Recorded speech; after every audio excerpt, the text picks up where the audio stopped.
Descobrir que vive com HTLV, às vezes, vem com um impacto. Muitas vezes o diagnóstico chega de forma inesperada. Às vezes após doar um sangue, às vezes um diagnóstico tardio a partir de manifestações clínicas que aparecem mais tarde. E no episódio de hoje, vamos mergulhar nas manifestações clínicas relacionadas ao HTLV. Aquelas que muitas vezes passam despercebidas ou são até mesmo confundidas com outros quadros clínicos. De complicações neurológicas, como a paraparesia espástica tropical, até a associação com linfomas raros e manifestações dermatológicas, o HTLV é um vírus silencioso, mas que pode deixar marcas profundas. Eu sou Heitor Neco. E eu sou Tainá Aguiar, e esse é o podcast HTLQ, o podcast tem como intuito trazer mais informações sobre o vírus. Milhares de pessoas podem ter sintomas associados ao HTLV e nem sequer saber que vivem com o vírus. E quem explica melhor isso pra gente hoje é a doutora Paula Magalhães, do Hospital Universitário Oswaldo Cruz. Paula, muito obrigado por conversar com a gente. Obrigada a vocês por dar evidência ao tema, né, e gerar essa oportunidade da gente tirar dúvidas ou conversar um pouco, né? Entre os vários atendimentos que a doutora Paula faz, ela também atende pessoas vivendo com HTLV e foi uma das primeiras pessoas que me deu a oportunidade de conhecer de perto essas pessoas e entender como funciona o ambulatório. Obrigada, doutora Paula, por receber nosso convite. É um prazer tê-la conosco, então vamos começar. É muito comum ver pessoas vivendo com HTLV passarem por vários especialistas antes mesmo de receber o diagnóstico correto. Então, doutora, levando em consideração que a maior parte das pessoas que vivem com o vírus são assintomáticas, como é que ocorre esse manejo clínico quando ela chega no ambulatório? Existe uma linha de tratamento? É um dos desafios hoje, né, no mundo inteiro, não é um desafio brasileiro, é um desafio de pesquisa, de limitação, né, de inovações, né, e de descobertas, né, de linhas de tratamento. A boa notícia é que a grande maioria dos adultos, né, eles são assintomáticos. Então, a grande maioria, ou pelo menos ele tem alguma queixa que a gente não pode atribuir ao vírus. Então, mesmo quem recebe uma carta do Hemocentro, né, isso aqui eu quero lembrar sempre que um doador, ele pode, numa doação de primeira vez, receber essa cartinha com a notícia. Não é para se assustar, né? A gente sempre faz essa conversa de que ele deve se tranquilizar, é um resultado que pode ter ainda, né, que ser confirmado. A gente faz um teste na Rede SUS de mais certeza, é uma outra tecnologia, então a gente vai poder confirmar se esse resultado inicial era verdadeiro, depois se for verdadeiro, se ele tem algum sintoma, e depois se realmente aquela queixa a gente pode atribuir ao HTLV. Por isso que assim, a gente tem muita preocupação de sempre tranquilizar, que não quer dizer que quem tem HTLV vai ter uma doença, né? E se tem alguma queixa, algum sintoma, e que necessariamente é causado pelo HTLV. O HTLV não se manifesta da mesma forma em todo mundo. Enquanto algumas pessoas não vão desenvolver nenhuma manifestação clínica durante toda a vida, algumas outras vão cursar para alguma doença mais grave algumas vezes, né? E aí, além do médico, da médica, que outro profissional pode ajudar nesse processo? Não. Muito boa pergunta, né? Que é uma das dúvidas que muitos pacientes têm, né? E familiares, né? É que a gente tem... em geral, se essa pessoa tem algum sintoma, né, que a gente possa atribuir ao HTLV, nas mulheres, né, a literatura tem mostrado que se aparecer algum sintoma é em torno da quarta década, em torno de 40 anos. Né? No homem, e que aparece mais nas mulheres do que nos homens. Então, eu diria o seguinte, se uma mulher de 40 anos tem muitas queixas urinárias, né? Se ela tem infecções urinárias recorrentes, não há uma causa aparente para isso, né? Um profissional de saúde, uma enfermeira, um médico, né? E pensando que essa mulher de 40 anos não é a geração que teve a chance, né? De lá atrás, hoje é o que a gente quer evitar. Lá atrás, no seu pré-natal, a mãe dela não foi testada. Então, pode ser ofertado o teste. Seria a equipe de saúde tentar qualquer profissional, né, a enfermeira, uma fisioterapeuta que tem sido procurada, né, porque a paciente se queixa de infecções urinárias e aí, por exemplo, pediu para que houvesse uma fisioterapia para fortalecimento, não tem, né, da região pélvica, mas ninguém nunca pensou que poderia ser um sindrômico, uma bexiga neurogênica, né? Eu sempre acho que dadas as devidas limitações, né, das áreas de competência de cada profissão, informação de saúde, ela é sempre benéfica, né? Você, na hora em que você abre uma possibilidade de conhecer cada profissional de saúde, né, fisioterapeuta, enfermeira, terapia ocupacional, né, mas ele escutou falar no sindrômico, ele escutou falar que a infecção poderia se apresentar daquela forma, não é um problema ele falar ou sugerir ou perguntar, né? Se você já foi testado para HTLV, né? Não existe um protocolo, assim, não existe um protocolo para você ofertar isso indiscriminadamente às pessoas, a testagem, tá? E o Ministério da Saúde, nesse momento, não teria como fazer uma convocação para que fosse testagem universal. E aí, no caso, as instituições de ensino superior são fundamentais nisso, né? Inserir HTLV nos currículos dos cursos de saúde, porque, de fato, a gente vê que tem muito profissional que já depois de formado ainda tem pouco conhecimento ou às vezes nem conhece o HTLV, não é isso, Paula? Não, perfeito. E a iniciativa de vocês, né? Assim, fiquei fã, assim, do potencial que ele tem na graduação dos cursos de saúde, né? De você colocar como um assunto, né, que faça o profissional suspeitar, pensar no sindrômico, saber, inclusive, falar de forma, que a gente fala muito isso, de forma, dar informações de boa qualidade, né, e falar de forma também tranquilizadora, lembrar que a gente, o HTLV não tem a gente diz, não tem um tratamento modificador. Certo? O HTLV não é um vírus, é um retrovírus, mas não existe um antiviral para ele. Não existe um tratamento, né, que vá fazer a cura viral.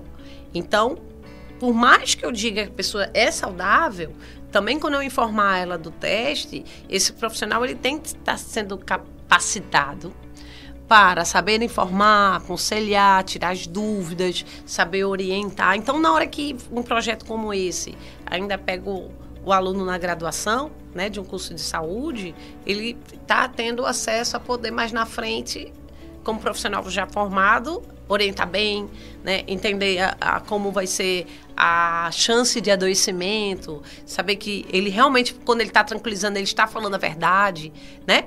Está falando que provavelmente a pessoa vai ser assintomática, então porque ele já estudou, não vai ter aquela surpresa como profissional de saúde de, puxa, estou num serviço de saúde e nunca ouvi falar, né? Que isso não é o ideal, né? É o que a gente tem, você, no seu trabalho de divulgação, né? Na hora em que oferta informações de qualidade, a gente está pegando uma geração de profissionais que vai poder qualificar melhor sua assistência e cuidar melhor bem das pessoas, né?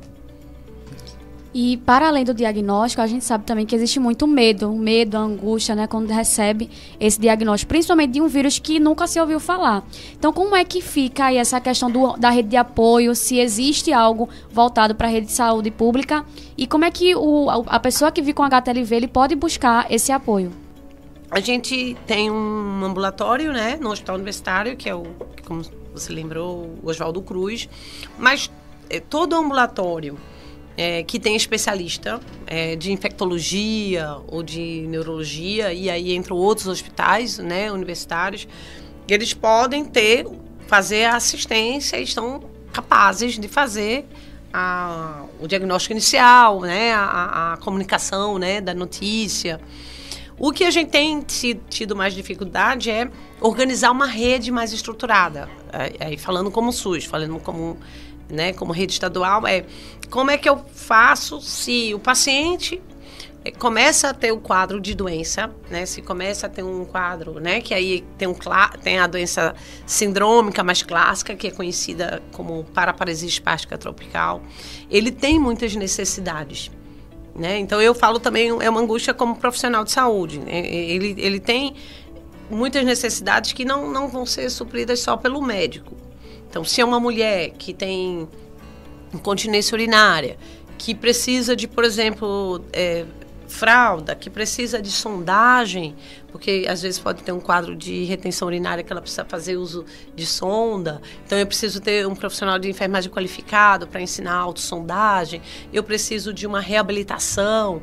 Se eu tenho já alteração, né, da marcha, eu preciso a dor lombar, a quadro de dor, a uma marcha que atrapalha, a deixa com limitação. Eu preciso de um profissional de fisioterapia para poder tornar essa marcha menos penosa, né? Eu preciso, às vezes, adaptar aquele paciente para o uso de apoios, para a cadeira de rodas. Isso é impossível um profissional dar conta dessa... Essa é a nossa grande angústia. Quem atende pacientes com HTLV com doença, com síndrome, dar conta todas dessas necessidades e que ninguém vai dar só. Você vai ter... tem que ter uma rede de apoio, tem que ter uma rede integrada, uma rede multiprofissional, porque são muitas necessidades, né? E isso quando a gente fala do paciente com doença estabelecida, tá? Já com a paraparesia espástica tropical, né? Se for só um serviço de aconselhamento, né, que não há doença, são só pessoas saudáveis, mas estão com o teste positivo e querem tirar dúvidas, esclarecimentos, lógico que pode ser uma estrutura mais simples, né? Vai ficar muito assemelhado aos centros de testagem e aconselhamento. Mas se ela começa a ter uma carga de doença, começa a ter sintomas, é um desafio você montar uma rede aí de apoio. Tem município que traz os pacientes para a gente ver no Oswaldo Cruz. Já traz pacientes cadeirantes. Então, veja, toda uma rede tem que funcionar, né? Desde do transporte, né, toda a rede funcionando para que esse paciente chegue no hospital especializado, faça a consulta, né? Nesse meio tempo, aproveite o máximo para ter a atenção da nutricionista, da assistente social, da fisioterapia, né? E a gente montando essa rede. Está sendo um aprendizado também, que é a gente construir redes assistenciais integradas, né? Essa questão da estruturação da rede eu também acho importantíssima, até porque quando a pessoa vivendo com HTLV, ela é atendida por profissionais que conhecem a doença, que conhecem a infecção, vão saber exatamente como fornecer o atendimento adequado, inclusive tratamento, né, doutora? E aí a gente sabe que tem alguns pacientes, por exemplo, que às vezes acabam recorrendo à internet, a algumas informações que às vezes não têm uma robustez científica ainda, e talvez só pela esperança que é dada, acabam indo em busca de um tratamento. O que é que você tem a comentar sobre isso? O desafio é a fonte, onde é que eu vou buscar. E aí a gente tem tido algumas preocupações, porque alguns pacientes, como a gente falou, não tem um tratamento modificador. Eu não tenho, né, comparado a outros vírus que eu tenho. Hoje, hepatite C, você tem, né, um tratamento altamente efetivo, oral, em comprimido, antiviral, né? O HIV também, né? O Brasil com uma oferta universal de um tratamento, né, antiviral. E, lógico, aí você olha o HTLV, pode gerar uma certa impotência, né? Uma certa, até mesmo, impaciência, né? Quem tem HTLV, pra gente não vai nada, pra gente não... Então... Tem vindo alguns trabalhos, né, tentando em linhas diferentes para tentar entender como é que funciona também. Há um desafio que é tentar entender melhor essa modulação, né, se a gente vai usar uma droga antiviral, se vai usar, né, uma droga com um padrão mais anti-inflamatório, né? Mas ter cautela, não se faz automedicação, né? Não buscar informações, né, que não sejam realmente validadas, né, assim, no sentido de que passou por uma pesquisa, é seguro, porque para uma medicação ser usada, você tem que ter essas etapas. Então, eu levei um susto que essa semana descobri que alguns pacientes estavam usando algumas medicações que não foram feitas para isso, é de outra finalidade, e relatando que descobriu, uns usam, os outros não usam. Sempre tem muito cuidado. Tem muita coisa vindo, né?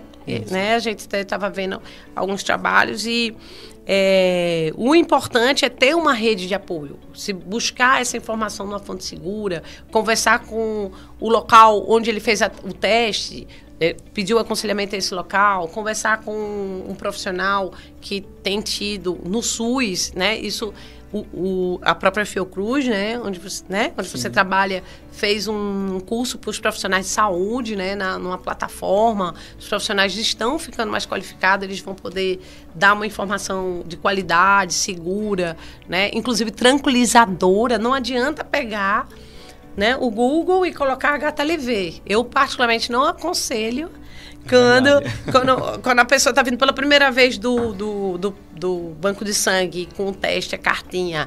Eu já li tudo sobre HTLV. Eu disse, não faça isso. Está no seu direito, mas não faça porque vai estar ali tantas informações misturadas que você pode até ficar mais ansioso e não vai lhe ajudar. Isso, o curso que a doutora Paula falou é o curso Estratégias de Eliminação da Transmissão Vertical do HTLV no Brasil. Esse curso foi produzido, né, pelo campus virtual da Fiocruz, né, e está muito bom, ainda está com inscrições abertas, já temos mais de 4.000 cursistas pelo país. Então você que é profissional de saúde, quer aprender mais sobre o vírus, você que é uma pessoa que vive com HTLV e também quer aprender mais sobre o vírus, vale a pena a inscrição. Falando nisso, doutora, como é que a gente pode instruir uma pessoa que acabou de receber um diagnóstico? Quais caminhos ela tem que perseguir, né? Como é que essa rede está estruturada? Como é que está essa coordenação do cuidado? Para onde ele deve ir imediatamente para buscar essa ajuda? Em geral, se ele descobriu na doação de sangue, o próprio banco de sangue, quer seja público ou privado, ele já tem uma trilha. Eles têm essa preocupação com o doador, né? Afinal, foi um ato voluntário, ele não deixa ele sem essa informação. Eles saem com uma cartinha, já, por exemplo, o Oswaldo Cruz, né? Então, quem referencia muito pra gente é o EMOP, e eles já saem com hora e dia agendado pra gente. Se foi do pré-natal, em geral, ela está sendo seguida na unidade onde foi realizado o pré-natal, tá? Então, ela vai ser seguida, a rede municipal vai acompanhar, vai ser onde vai acontecer o parto. Também é uma rede que vai dar seguimento, que a lactação tem que ser inibida, né? E toda essa rede para ela também está construída, da gestante, né? Lembrar que de baixo risco vai ser acompanhado no município, se houver algum evento diferente de alto risco, vai para o estado. E o que fica aí no meio é paciente de consultório particular que descobriu porque foi pedida a testagem, então ele fica um pouco, né, fora de uma trilha, né? O paciente que abriu um diagnóstico síndrome com uma doença neurológica ou uma doença hematológica, em geral aquele serviço que descobriu já o sindrômico termina de fazer o acompanhamento, né? Então lembrar que o HTLV tem essas doenças que podem acontecer em toda a sua... Não é comum, mas é esperado. Pode acontecer um paciente, né, teve durante toda a vida e aos 40 anos, 50, tem uma doença. Essa doença, esse sindrômico, se ela é neurológico, provavelmente aquele serviço de neurologia vai continuar o segmento, né? O que acontece muito é que, como era um vírus pouco falado, pouco estudado, o que a gente vê é que muitas vezes encaminham para perguntar se há alguma novidade.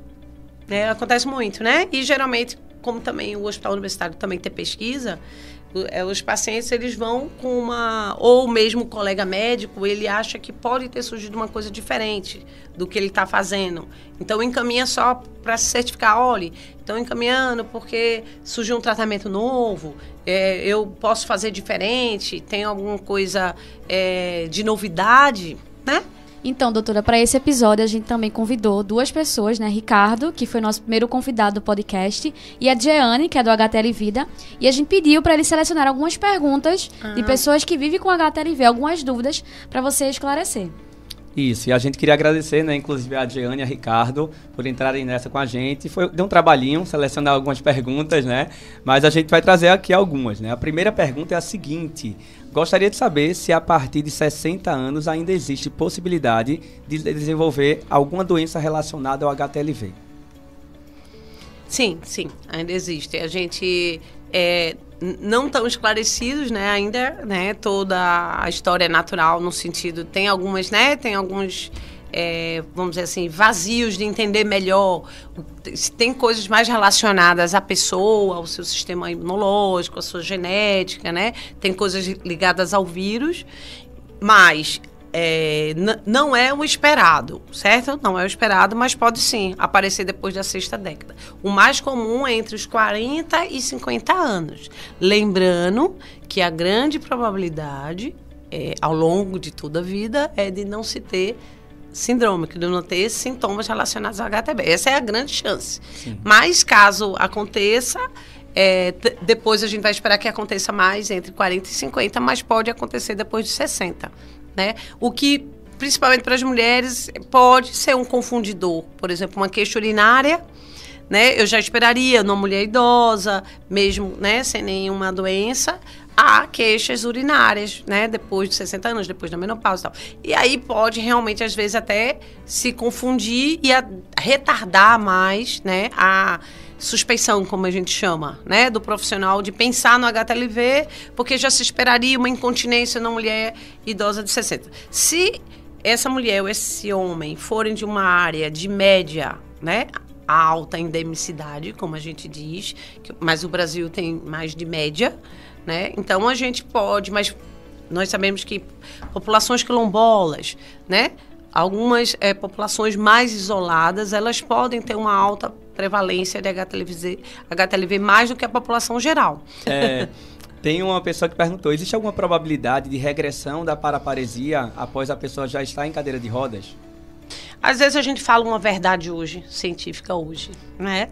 E não é com essa velocidade toda, mas acontece. Eu sempre digo assim, olha, até a data, nesse momento, pelo menos essa manhã, né, o que tinha de evidência de verdade científica dizia e diz que instalado o sindrômico, ou seja, se a entidade clínica estiver correta, o diagnóstico está correto, realmente a pessoa é portadora de paraparesia espástica tropical pelo HTLV, ela é nesse momento uma entidade sem tratamento modificador.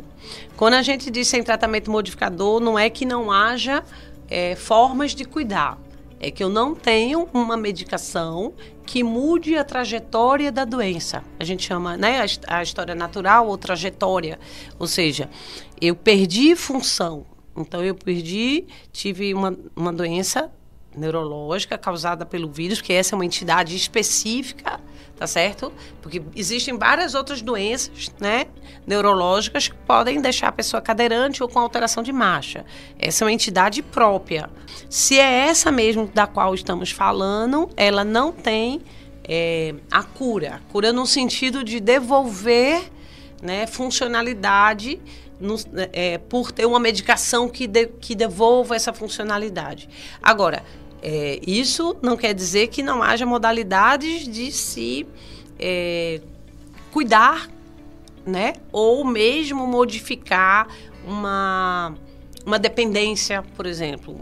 Vamos dizer que a paraparesia tenha me deixado a maior parte do tempo dependente de apoio, de andador. É possível ter uma vida funcional, adaptada, né? Proveitosa, mesmo com essa dependência, sim. E eu chamaria isso de tratamento. Aí é que entra a questão da equipe multi. Você manter uma pessoa funcional, independente, mesmo com a restrição que a doença deu, a gente poderia botar dentro de uma categoria de tratamento, né? Sim. É lógico que o que a gente sempre fala é que não é um remédio, mas ela é uma modalidade de tratamento. Então, as mulheres que desenvolveram bexiga neurogênica, que precisam fazer uso, né, da sonda vesical demora ou a sonda de alívio várias vezes, a sondagem é um tratamento, né? Só que se eu botar o tratamento sempre como aquela droga, né, que um dia vai vir o comprimido que vai vir e depois vai deixar a minha bexiga funcional de novo, pode ser que eu não tenha, né? Mas eu tenho várias medidas que conseguem me deixar, né, com um bom controle da bexiga. Desde sonda, medicamentos, porque no final eu vou dar conta de cuidar daquela bexiga neurogênica, como outras doenças também dão bexiga neurogênica. Então, pode ser um pouco de uso de fralda, um pouco de uso de sonda, um pouco de tratamento medicamentoso, um pouco de fisioterapia e é um tratamento. Então, a gente pode dizer, eu posso nunca deixar aquela bexiga funcional como era no início, mas posso deixar bastante, a pessoa pode ficar bastante confortável, bastante independente, continuar fazendo seus projetos de vida, que é uma coisa que a gente fala muito, né?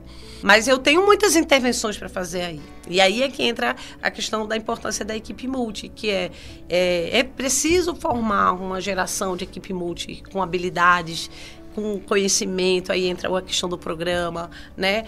Nosso episódio está chegando ao fim e nesse momento a gente sempre deixa um espaço aberto para você falar o que deseja, perspectiva para o futuro sobre a HTLV, pode ficar à vontade.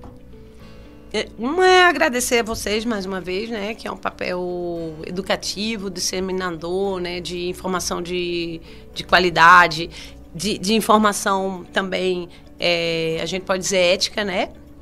Porque é uma fonte ética de informação, né? Então, tanto a universidade que proporcionou, né? A Unesal que proporciona o programa, o projeto de vocês, de iniciação científica, né? E eu acho que está colocado aí o desafio. Eu acho que o HTLV, antes de tudo, dizer que a gente... tem depois eu vou deixar com você, Heitor, o telefone onde pode se agendar, tá? É um serviço do SUS, então ele é do SUS, né, totalmente público, e aí a gente deixa o telefone para marcação de pacientes que tenham a sorologia positiva, depois que, né, que ligarem, quiserem agendar, o município ainda não conseguiu o contato, aí ele ia agendar.